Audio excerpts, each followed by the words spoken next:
All right, little pistol shot shell test here. Got my little small game clear ballistic animals there. That represents whatever you want them to represent. They're about 3 inches thick. I thought I would shoot these with the 44 special and 38 special shot shells, pest control. I'm not even sure what the rate of velocity is on these because it doesn't say. And I'm not going to chronograph these because I don't want to ruin my chronograph. But what we got here is 100 grains for our 38 special, 100 grains worth of number 9 shot, and 140 grains worth of number 9 shot for our 44 special. And for reference, something like a ½ ounce of shot that is typical for like a 410 shell, that's something like 230-ish grains. So quite a bit less than like a 410 shot shell, but you know, you don't have to get a shot shell to get, you know, shotgun results. Definitely if I had my governor out here, my Smith & Wesson governor, that would put out a lot more shot. But let's say all you got is a revolver like 44 or 38 and you want to shoot something like that. All right, I'm about maybe 9 yards from the target, so this would definitely spread huge. But I just want to see what we get.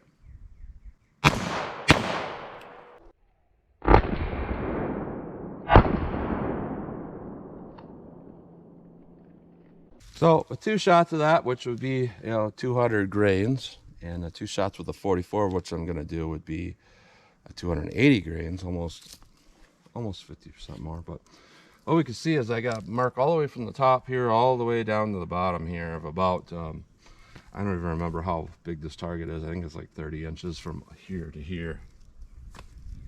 Massive spread. And at that distance, those pellets would not even penetrate. Well, they may penetrate human skin, but I'm not really convinced they would. So let me try the 44 now. All right, 44 special. Let's see what this will do.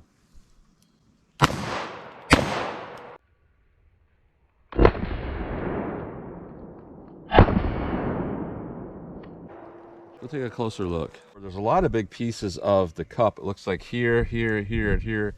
Up here, there's busted off pieces of the cup.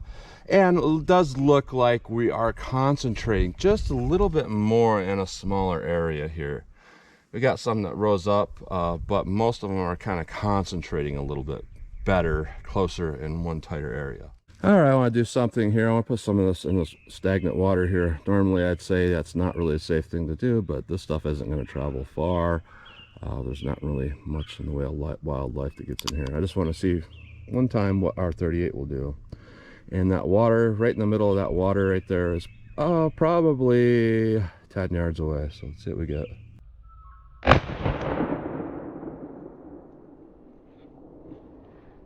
So yeah, our scatter with that was quite substantial. Our spread, I should say.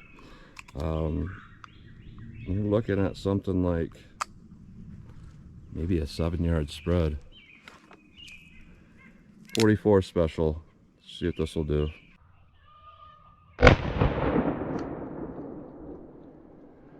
And actually that's a little bit tighter and a little bit more compacted. Now let's do our game hunt and shoot at our little gel creatures.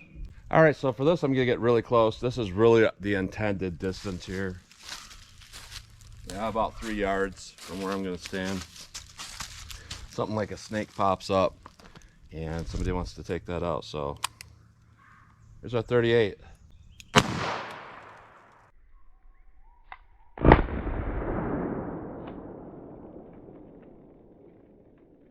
Try our 44.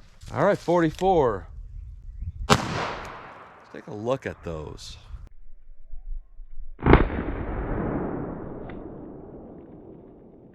All right, so I came in from an upward angle going down like this, and what we see is I don't see any pass-throughs,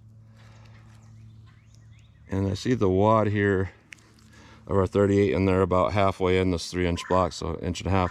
Most of these pellets went to roughly about averaging about 2 inches into it. With our 44,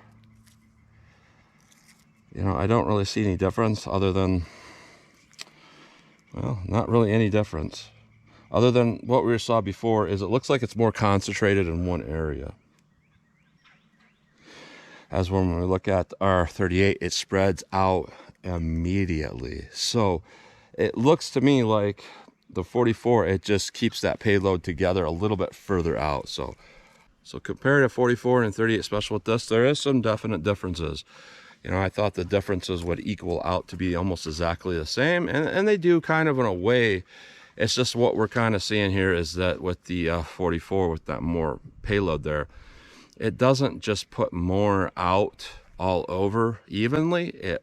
It stays together in one area a little bit further out than what the 38 does. You know, I don't know exactly what phenomenon would cause that, but that's what we're seeing here. So it's definitely going to be a very, very close like snake or pest cartridge. And there's a lot of people that are very specific parts of the country, and I understand where they're coming from, where they'll load a couple shots of that, and then after that they'll load something extremely more powerful because they're in a unique area where there's like rattlesnakes that are extremely venomous. At the same time, there's cougars and whatnot. So they want to have like their first 2 shots or first shot or something like that where it's loaded with snake shot. If something's approaching them at that distance, they can really pepper and make sure they hit it, because they're not going to be able to hit it with a solid bullet probably. But then if a cougar happened to attack them, you know, firing a couple shots, you know, that could potentially cause them, you know, to get their skin peppered. They wouldn't want any of that and go off. But if not, your remaining rounds that are solid rounds are going to take care of the situation. But interesting stuff here. If I had to carry one of these, I guess it would depend on what gun I was carrying. I can't say one's substantially better than the other. If I had to shoot a big giant snake, and here in Michigan we don't have snakes like that, but if I was freaked out, I'd probably want as much payload as possible. So I'd probably want to be using the 44. Probably the same thing with a cougar. I'd probably rather have a 44, a solid 44 bullet. However, 357 Magnum after some of these shot shells would be pretty potent as well. So that's what you get today. A little bit of differences, but not much. So as always, comment, share, and like, and thanks for watching.